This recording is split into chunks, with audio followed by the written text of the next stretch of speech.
Hi guys, Adina here. Welcome to my channel. If you want to learn how to speak confidently, how to ask questions without the fear, watch this video till the end. Also, subscribe to my channel and comment below. The other day, I got this question from my follower, Adina, how to speak in front of the public without the fear, how to ask questions without the fear. And I want to tell you a little story from my childhood that taught me the biggest lesson.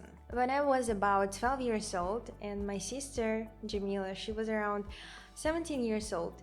She was graduating from the high school and she was going to start university. So we went to the market and did some shopping on the notebooks, pencils and pens.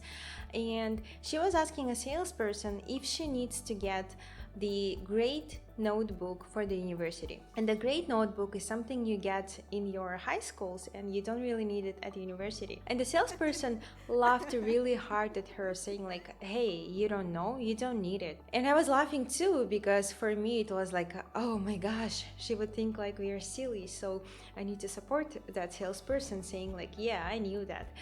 And my sister, she turned at me and she was so angry and she told me, remember, there is no silly questions. And I still remember this because it was the biggest lesson from my sister. There is no silly questions.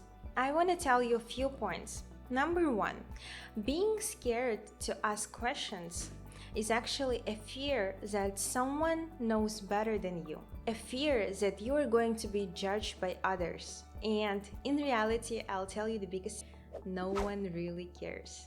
From my experience teaching at Wedevx for about 4 years in my classes, whenever the student asks the question, the rest of the class, 90% of the time, have the exact same question in their head. So no one would really care. In fact, when you ask the question, you practice more, you become ready for the market, you become stronger. And thinking that someone knows better than you is actually so silly. You're wasting all your energy on what others are thinking. I like to say, whenever you have any situation, always think about what will happen the worst to you. For example, you ask the question and the whole class is going to laugh at you. Oh my gosh, she's so silly. So what? In reality, everyone will forget your question right a second after you ask this question. So no one really cares. Number two, I believe that asking question is actually a skill that needs to be trained and can be trained.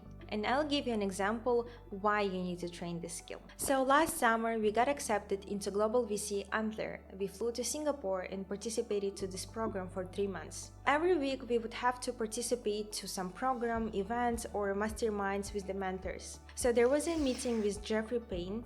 He's founder of Golden Gate VC, one of the biggest Southeast Asian VCs out there. In his portfolio, he has companies such as Caro and unicorns. So we had this session with him. Imagine 60 founders sitting in front of him. It was a big chance for us to speak to him. He was giving a speech and at the end he goes like, who wants to pitch me?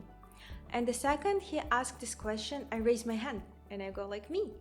So he says, okay, give this girl 5 seconds until the microphone was coming to me. I had all the doubts in my head. Why you did this to yourself? What are you gonna say? You're gonna say something silly. Oh my gosh, he's gonna think you're silly, and so on. So in reality, I took the microphone and I pitched Wedevx for about 3 minutes to him. And at the end, he gave me a feedback for about 5 minutes. He was asking where I'm from, and I told him I'm from Kyrgyzstan. And he goes like, oh, these guys are really smart. These are the strongest engineers out there. Whatever you're doing, keep doing. You guys are smart. And the whole auditorium laughed and it was a really nice conversation. The biggest takeaway from this is that I was the only one who had this chance to pitch for about 3 minutes, because after me the moderator was saying like, hey guys, you have only 30 seconds to 1 minute to pitch, and he wouldn't give that open and expanded feedback to others. And also I connected more closer with him, and he in fact remembered myself as a founder in our startup. The second biggest takeaway is that in that room that day, there was an investor from Antler sitting there. And that investor was actually a little bit skeptical about our startup. He was not that positive towards Wedevx.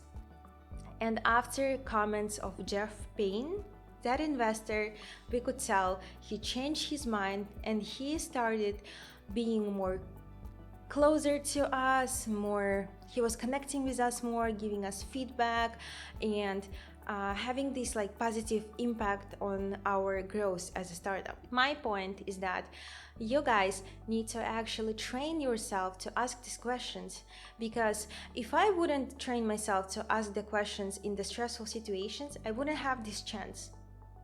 So practice makes it perfect.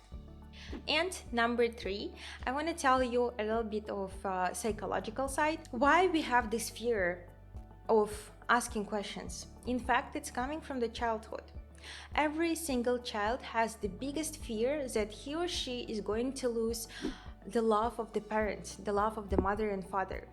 So in our childhood, the parents would yell at us saying like, hey, why did you do that? It was a wrong behavior.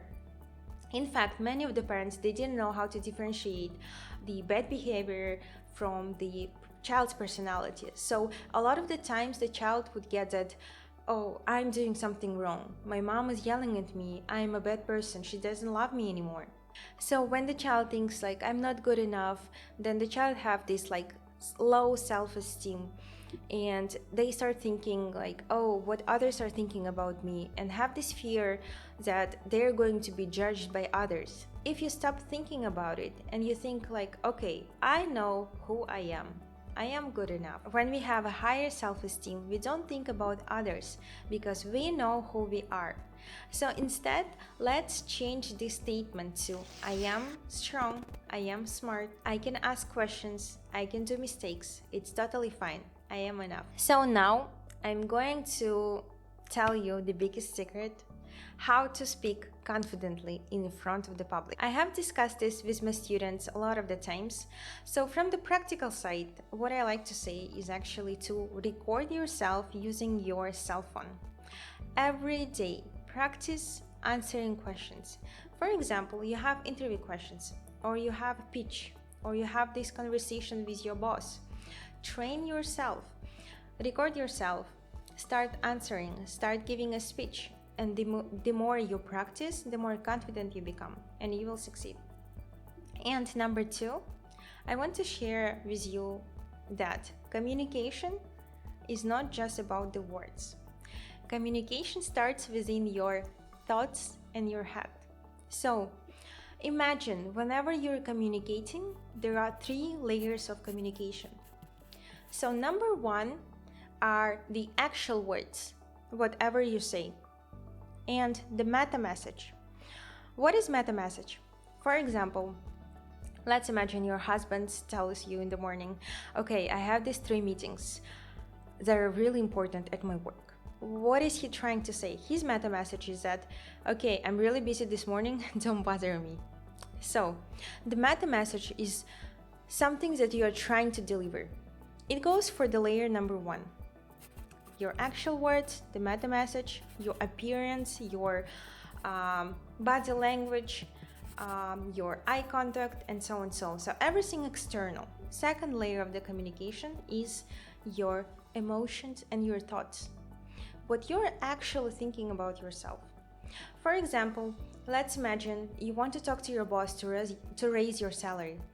If you have these thoughts in your head that you don't deserve it and you don't really want it and so and so, then it's not going to work out. So you need to work on the second layer of the communication, on your thoughts. And the third layer of communication are actually your beliefs. What you have down deep there, what kind of beliefs you have. For example, if you strongly believe from your childhood that asking for more money is bad, is not nice, or thinking about money means you're a bad person, and so and so. So your conversation is not going to succeed, it's not going to happen, and not going to have the positive result. You need to work on all of these 3 layers. The first one, external. The second one, your emotions and what you think about yourself. And number 3, your inner beliefs. I hope this is gonna help you guys and you will start speaking confidently in front of the public.